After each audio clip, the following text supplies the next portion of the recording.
Hi, I'm Mark Millay, and in this episode of The Art of Aging, Doctor to Doctor, we explore the power of care, compassion, and human connection in medicine.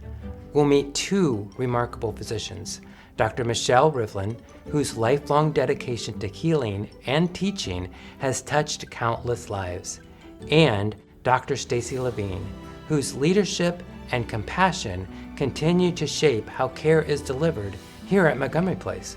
Together, they reflect on how medicine has evolved and how the human spirit continues to guide it forward. That's ahead, right here on The Art of Aging.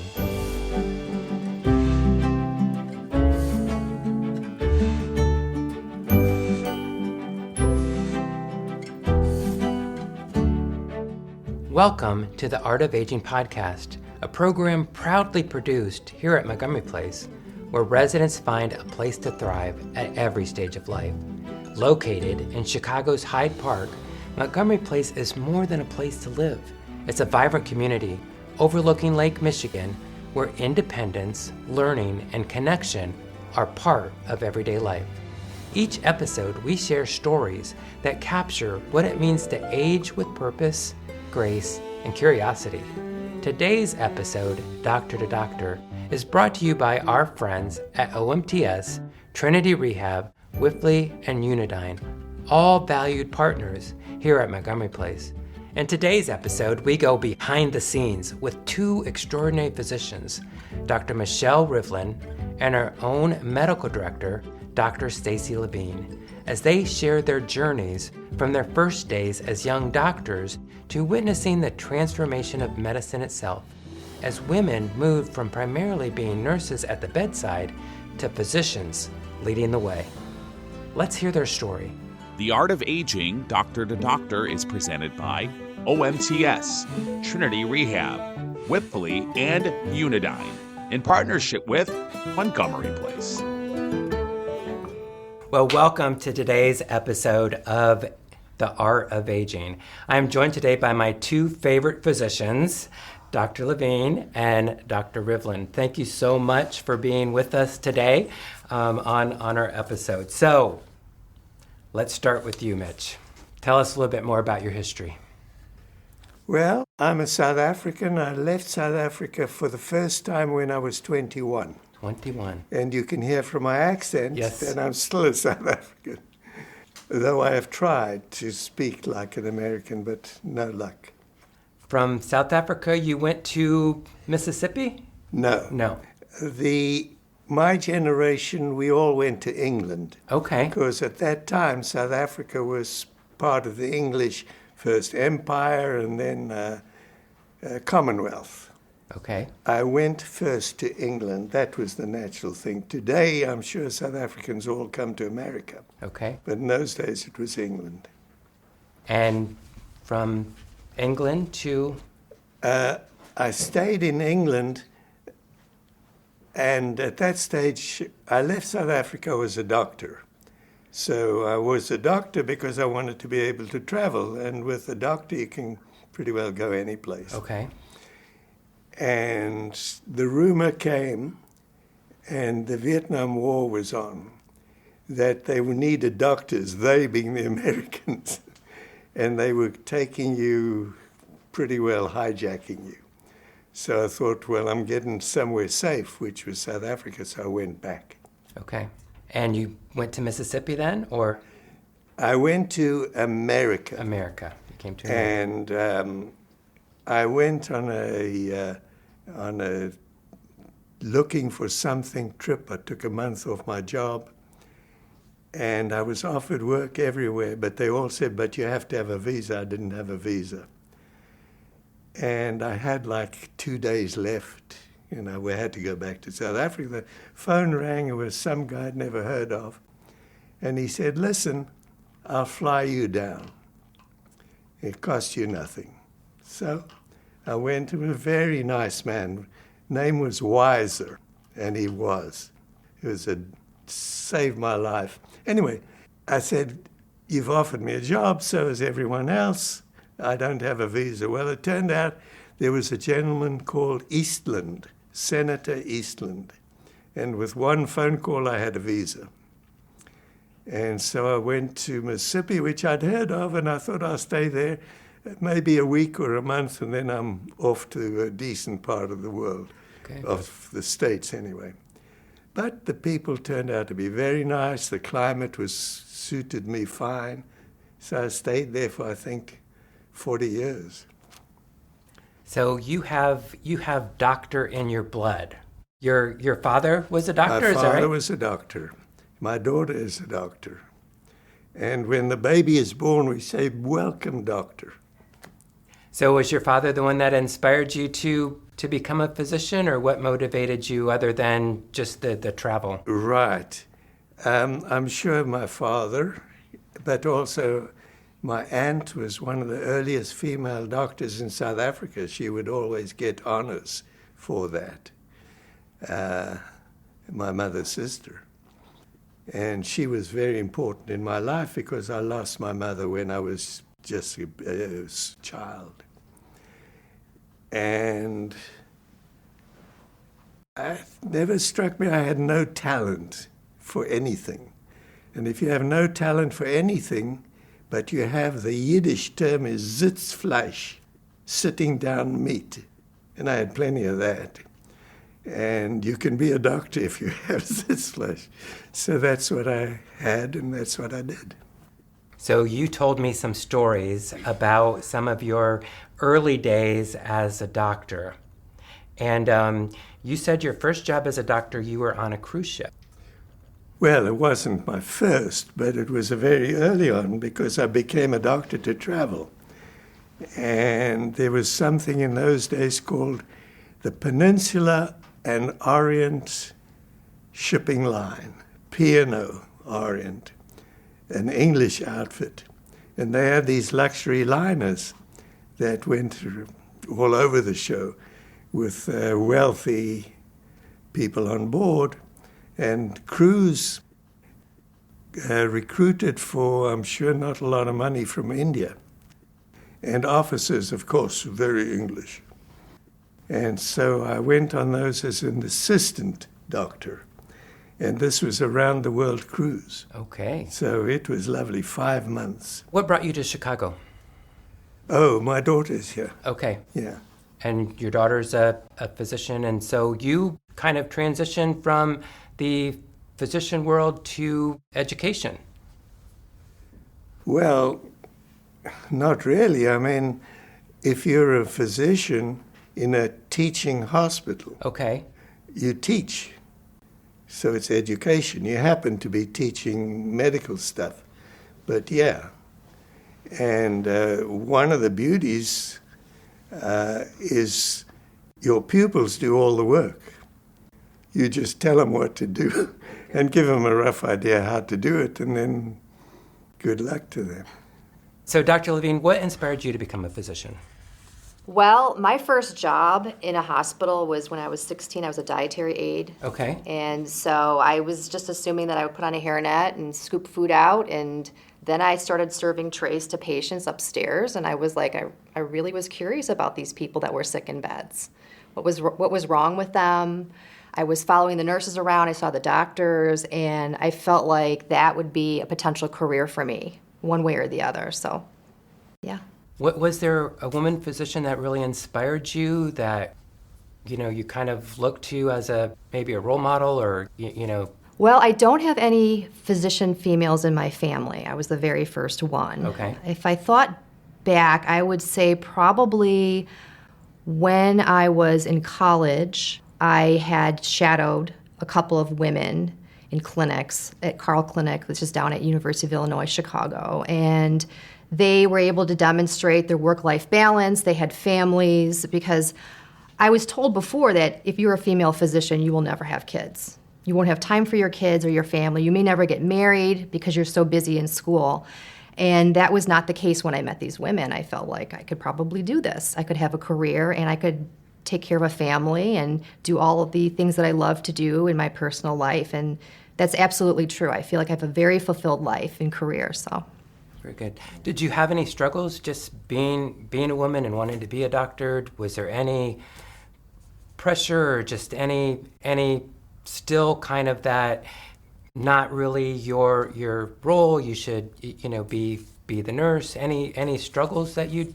I feel really fortunate, like my generation hasn't had that type of pressure. I'm sure it happens in certain parts of the country.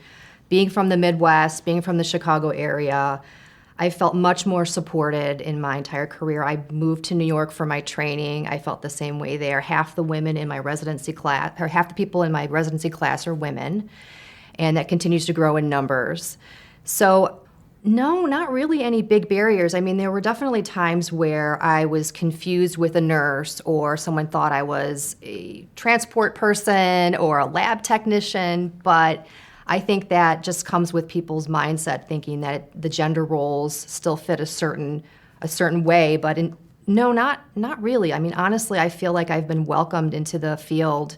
I know that's not necessarily true for a lot of other people, may feel differently, but for me, I actually felt really accepted, so. And so today, you're not only a physician, you're the medical director here at Montgomery Place, but more than that, Yes. You run a clinic.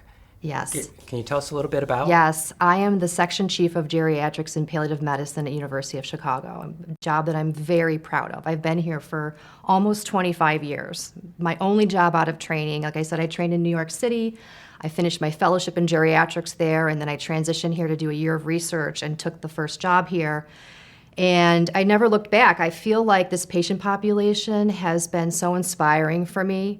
I mean, I sit next to people like you who are joking, and I don't know, there's just so much wisdom, and my patients are always older than me, so that's also it's also a big bonus.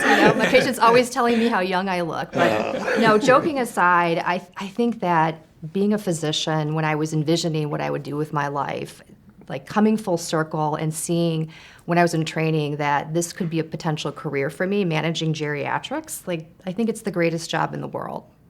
Sure. And so I'm sure you've both seen a lot of changes, just in medicine and the whole medical industry. But one, it really seems to be like things have really come full circle. So remember, back in the olden days, doctors made house calls. And today, we're actually starting to see, physicians again making house calls to the geriatric population. And it's about aging in place and being able to do that successfully and comfortably. So talk a little bit about that transition of kind of back, coming back to homes for visits. Yes, and it's all population health based because it's true. As we get older, we have no idea what our physical function or mental function is going to be. We hope we're going to live healthy and just continue on with our lives, live well into our 90s or even older than that, but that's not always the case for everybody. People develop medical problems and they have some limitations, so there are some people eventually who can't really leave the house. So we started a house calls program in the last couple of years, and that has been really successful, because the older adult, whoever's homebound, can enjoy having some services come to them, whether it's a physician, a nurse, a physical therapist, and I think that really is the model that this healthcare system needs to use.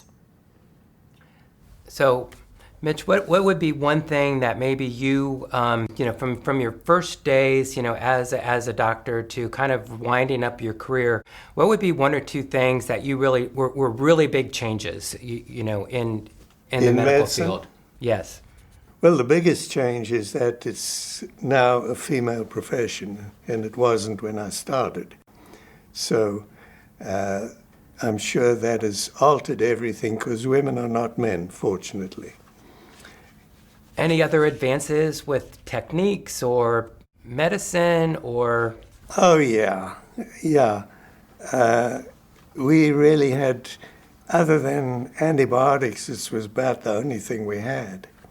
Whereas they have all sorts of stuff now. So technically been huge advances. And surgery in my time, you got both your hands in and got a hold of stuff. And now you sit in another room. So things have come a long way. And much better. I went in for hernia surgery. And I woke up and they said, bye. And Yeah. I've just arrived. Same-day surgery, babies are born, and the mothers are discharged within 24, 48 hours. They used to keep them in the hospital for a week. Yeah. Of course, they don't keep you because it costs them, I think, $300 a day to keep you. Sure. They're not going to spend that if they don't have to. So, Dr. Levine, certainly you're not to the end of your career, but just in your career, to this point, what advances or changes have you noticed? Oh, yeah. It's been pretty remarkable, even going back like 20 years ago when I was a resident, seeing how the cancer therapies have evolved. I remember walking down the hallways and there would be leukemia patients that were isolated in rooms. They had to eat off styrofoam. You could not go anywhere near them because you might infect them. And it is so different now. The infection control process is more well understood. The advances in cancer treatments are blowing me away. I mean, how many people are living longer with their diseases being managed? And that includes not just cancer, heart failure, pulmonary disease. There's so many diseases right now that were not very treatable 20 years ago that we are seeing people surviving for many years, and we're seeing our older adults are benefiting from those treatments. So it's been very exciting. So as two physicians, what advice would you give folks to live a longer and healthier life? Only two drugs work. Diet is one, exercise is the other. Keep your weight within the accepted healthy weights for your age, height, weight. Okay. What kind of diet are you recommending? Mediterranean. Mm-hmm. That makes sense. What would you say, Dr. Levine? I would say very similar. Keep moving. So the recommended exercise is 30 minutes, 5 days a week at least. And the Mediterranean diet's very popular. We always wonder why people live longer when you look at people in the European countries and they're eating nuts, berries, olive oil, lean meats and fishes. And I think there's a lot of truth to that. So you talked about keeping your body healthy. How do you keep your mind healthy? Right, that's a great question. You want to answer it? I thought it's to me. Sure, absolutely. Yeah. Avoid the TV, read. Okay. That's it. Right. I think that's right. Like sitting in front of the TV and passively pulling in information is really not the right strategy. It's whatever you can do to connect your mind to your body. So people doing puzzles, for example, or reading a book, I think is the basic. But getting out there, socializing is really important too. I don't think people fully understand the importance of getting out there and connecting with peers, which is why this place is so great, because you have all these activities available to you that you can do when you live here. Yeah, we see so much of that of, the younger generation on a cell phone and watching these, they call them reels, and just over and over of, watching those things. So we're going to move into the next part of our interview now, and we call this the MP3, the Montgomery Place 3 questions. Okay. Now, Today's MP3 is brought to you by our friends at Unidyne. Food is an important part of our day at any age, but Unidyne is not just about food. They're about hospitality. They're about creating those moments that bring a smile to someone's face as they enjoy a great meal and great company. That's why Montgomery Place is delighted to partner with Unidyne. From fine dining in our elegant dining room to a casual lunch in the cafe or a Thursday afternoon happy hour, Unidyne does it all, using only the finest ingredients and preparing every meal from scratch by our executive chef. And the Unidyne team make dining not just about the food, but about the experience. so there's no wrong answers, but I'm going to ask both of you the same 3 questions and just what comes to your mind when I ask you. So, Mitch, if you could go back and give your 20-year-old self one piece of advice, what would you tell yourself? Don't marry the person you married. Okay. Say more. My husband's going to be watching. I want to know. I want to know why you said that. Well, if you know that I'm divorced. Oh. Okay. Okay. Dr. Levine, what advice would you give your 20-year-old self? Get lots of sleep. Get lots of sleep. Yes. Yes, Because you're bank going the to need sleep. it later? I just think that sleep is like the root of everything, of health, is if we have good sleep, that is the foundation for everything we need to Okay. do in life. There you go. Yes. So, question number 2. What lesson did it take you a lifetime to learn? That I'm not the center of the universe. Okay. And I'm not sure I've learned it yet. I like that answer. Okay, ask me I'm sorry, I forgot the question. What lesson did it take you a lifetime to learn? Gosh, I don't think I've had a lifetime yet. Half my lifetime? What lesson? To just take care of myself. Okay. That I matter. That I should take care of myself. Yes, give myself the benefit of the doubt, not be so hard on myself. That's the difference between a woman and a man. A man takes it for granted, yes. Oh, I thought you were going to say because she was honest. No? Okay. All right, our last question. So what brings you the most joy in your life today? So your life today at 90 years old here at Montgomery Place, what brings you the most joy? Well, I think when my granddaughter puts her arms around me and looks at me with those granddaughter eyes. Yeah. Yeah. Dr. Levine. Same family. I don't have grandchildren yet. I'm not you that will, old yet, you but will. yeah. But yes, my family. I have 3 kids. They're 23, 21, and 17, and they are the apple of my eye. So I'm very proud. Well, really do appreciate both of you being on our episode today. And it's just, hearing your stories and having dinner with you and, on the cruise ship. But really what inspires me is when I see you outside walking, every day that you're, bundled up and outside and still so active and energetic. It's really, really inspiring to see that. And of course, Dr. Levine, just the work that you do here at Montgomery Place for our residents, as medical director, and just your compassion and care that you demonstrate, in working with our residents is just very grateful for that. Thank you. We do have a couple parting gifts for you before you leave today. So have these wonderful Montgomery Place coffee mugs. Oh, wow. For you. Thank you. All right. And a beautiful, stylish Art of Aging jacket to keep you warm when you're outside walking. I think this is for you. Oh, nice. Thank you. For Aw, you, sir. so And cute. these gifts are made possible by Life Care at Home and Remedy Pharmacy. And we really do want to thank our good friends at Remedy Pharmacy and Mr. Burt Brady. Special thank you to him and his team for all that they do to help seniors manage medications safely and effectively. So thank you again for joining us today. And that is the end. It's a wrap. Thank you. Today's MP3 gift is brought to you by Remedy Pharmacy and Life Care at Home. I want to thank Dr. Rivlin and Dr. Levine for sharing their journeys and reflection. Their stories remind us of how much medicine, compassion, and leadership have evolved, and how the human touch remains at the heart of good care. We'd also like to give a special thanks to our partners, OMTS, Trinity Rehab, Wipfli, and Unidyne, proud supporters of Montgomery Place and its mission of wellness and community, and for making today's episode possible. This has been The Art of Aging, produced here at Montgomery Place, where residents thrive at every stage of life. Until next time, keep living fully, keep aging artfully, and keep carrying those stories that matter the most. I'm Mark Millay. Thanks for watching and for listening. We'll see you next time on The Art of Aging. The Art of Aging podcast is brought to you by Montgomery Place and Life Care at Home, where community, wellness, and legacy come together.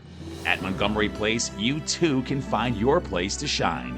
To learn more or watch past episodes, visit montgomeryplace.org or find the Art of Aging podcast on YouTube, Apple Podcast, Spotify, and across your favorite podcast platforms.